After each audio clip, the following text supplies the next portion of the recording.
চারবারের বিশ্ব চ্যাম্পিয়ন তারা। তাদের নিয়ে কত শত গল্প, কত রূপকথা। তাদের বিখ্যাত ডিফেন্স লাইন নিয়ে হতো কত আলোচনা। বিশ্ব ফুটবলের রাজত্ব করা সেই দলটাকে বিশ্বমঞ্চে দেখেনি পুরো একটা প্রজন্ম। 2014 সালে সবশেষ বিশ্বকাপ খেলেছিল ইতালি, তবে সেবার নকআউট পর্বে জায়গা হয়নি তাদের। এরপর অঘটন ঘটিয়ে 2018 ও 2022 বিশ্বকাপে কোয়ালিফাই করতে পারেনি আজুরিরা। সবশেষ 2026 বিশ্বকাপে আরও একবার স্বপ্ন ভেঙেছে ইতালির। বিশ্বকাপ কোয়ালিফায়ারের প্লে অফে বসনিয়া হার্জেগোভিনার কাছে হেরে বিশ্বকাপ খেলার স্বপ্ন ভাঙে চারবারের বিশ্ব চ্যাম্পিয়নদের। সাবেক চ্যাম্পিয়ন দল হিসেবে টানা 3বার বিশ্বকাপ না খেলার লজ্জার রেকর্ড এখন শুধু ইতালির। সেই লজ্জার রেকর্ডের দায় মাথায় নিয়ে ইতালির কোচের পদ থেকে সরে দাঁড়ান দলটার 2006 বিশ্বকাপ জয়ী তারকা জেনারো গাত্তুসো। আর তাতেই নতুন করে প্রশ্ন উঠেছে, পথ হারানো ইতালির দায়িত্ব নেবে কে? সেখানে নতুন সমাধান খুঁজে পেয়েছেন ইতালির 2020 ইউরোজয়ী ফুটবলার লিওনার্দো বোনুচ্চি। গাত্তুসোর সময় ইতালির সহকারী কোচের দায়িত্ব পালন করা বোনুচ্চি মনে করেন এই মুহূর্তে ইতালিকে রক্ষা করতে পারবে পেপ গার্দিওলা।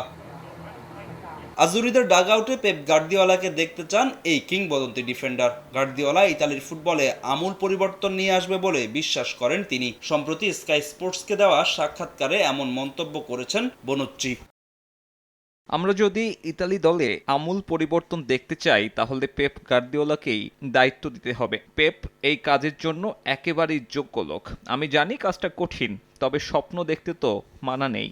এই মুহূর্তে ইংলিশ ক্লাব ম্যানচেস্টার সিটির সঙ্গে আছেন পেপ গার্দিওলা। সিটির সঙ্গে 2027 সাল পর্যন্ত চুক্তি থাকলেও এই মৌসুম শেষে দলটির দায়িত্ব ছাড়তে চান স্প্যানিশ মাস্টারমাইন্ড। সেই সঙ্গে ক্লাবের দায়িত্ব ছেড়ে যে কোনো জাতীয় দলের ডাগআউট সামলানোর আগ্রহ প্রকাশ করেন গার্দিওলা। আর সেই সুযোগই লুফে নিতে চান লিওনার্দো বোনুচ্চি।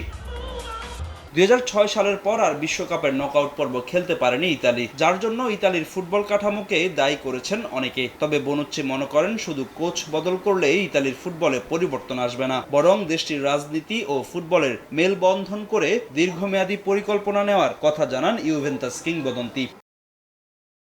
বিশ্বের কাছে হারানোর সম্মান ফিরে পেতে আমাদের বর্তমান পরিস্থিতির মুখোমুখি হতে হবে। ইতালিয়ান ফুটবলকে একদম শূন্য থেকে আবার গড়ে তুলতে হবে। শুরুটা হতে হবে রক্ষণভাগ থেকে। সেই সঙ্গে আমাদের ফুটবল কাঠামোতেও পরিবর্তন আনতে হবে। আমাদের প্রচুর সময় দরকার। এদিকে ইতালির বেশ কয়েকটি সংবাদ মাধ্যমের দাবি, আজুরিদের কোচ হওয়ার দৌড়ে এগিয়ে আছেন অ্যান্টোনিও কন্তে ও মেসিমিলিয়ানো অ্যালেগ্রি। ফাহিম ইসলাম, সময় সংবাদ।